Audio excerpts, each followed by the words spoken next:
देखो अज बहुत चंगा मौसम है।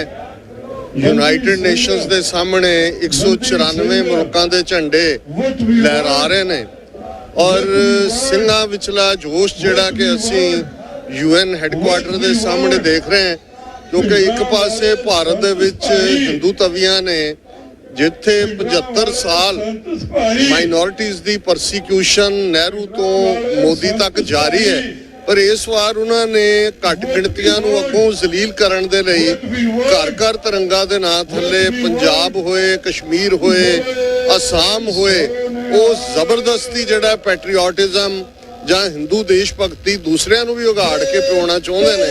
और इसलिए इस बार दुनिया भर दे विच सिख कौम वालों जिथे प्रोटेस्ट तो होंदे ही ने लगातारता नाल इन्हां 75 सालां च हो रहे ने, खास तौर ते पिछले 38 वरियां च। लेकिन इस बार घर घर निशान साहब मुहिम भी है, थां थां ते सैमीनार भी ने और अज एक वड्डे प्रोटेस्ट की शुरुआत है यूनाइटेड नेशंस के बाहर।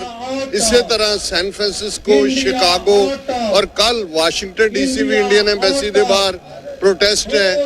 ऑटवा दे विच इंडियन हाई कमिश्नर दे बाहर मंडे नूं बहुत वड्डा प्रोटेस्ट है और ये सारी मुहिम जिहड़ी है ये पूरे जोर शोर दे नाल चल रही है। असीं समझदे हैं जिवें कल दयाल सिंह कल्चरल इंस्टीट्यूट लाहौर वालों भी एक वैबीनार करवाया गया है।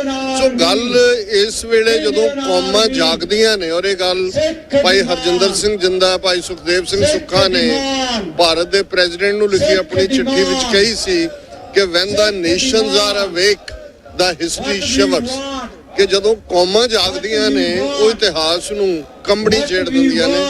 इस वेले सिख कौम जागी हुई है। 13 महीने की किसान मूवमेंट की जित ने भारतीय हाकमां नूं भी हत्थां पैरां दी पाई हुई है और असीं समझते हैं कि इस वेले ये जिहड़ी केसरी निशान साहब खालसाई झंडे दे थल्ले दुनिया भर सिख कौम की सॉलीडैरिटी है, वो दिन दूर नहीं है जदों कि दरियाए जमुना तो वाघा तक इंडिपेंडेंट सॉवरन नेशन खालिस्तान होना चाहेगा। और जिथे अज असी प्रोटेस्ट कर रहे हैं उत्थे असी उन्हां लखां शहीद सिंघां सिंघणियां नूं भी याद कर रहे हैं जिन्हां ने ये केसरी झंडा बुलंद रखण दे लई कुर्बानियां दित्तियां ने।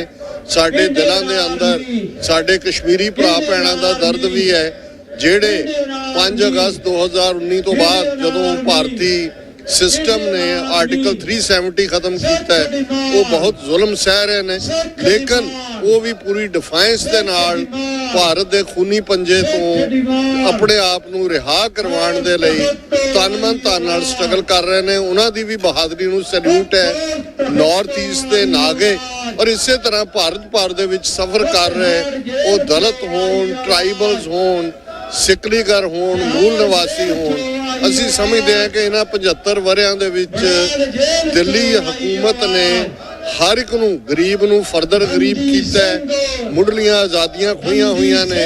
अज भारत दे विच जिहनूं मर्जी सोशल मीडिया दे उत्ते कुछ तुसीं पोस्ट करदे हो तां भी उन्हां दी साइबर पुलिस आके चुक लैंदी है। सो इस वेले एक नाजी तर्ज दी हुकूमत है और इसका जिहड़ा इलाज है वो यही है कि दिल्ली सिस्टम नूं खत्म करना है। इंडिया जिहड़ा कि अड-अड कौमां जिथे वसदियां ने यूरोप वांग उन्हां दी अड-अड कौमां दी आज़ादी, और इस दे नाल असीं जिथे सिख कौम नूं मुबारकबाद दिंदे हैं कि उन्होंने भारी मुश्किलों के बावजूद कौमी परचम लहरांदा रखा है, उत्थे असीं आस भी करते हैं कि अपनी अगलियां जनरेशनां नूं, बच्चे बच्चियां नूं असीं इस पासे तोरीए ताकि कौम दुनिया के इन्हां 194 झंडियां दे नाल बहुत जल्दी खालिस्तान का झंडा भी इत्थे लहरा सके। खालिस्तान जिंदाबाद।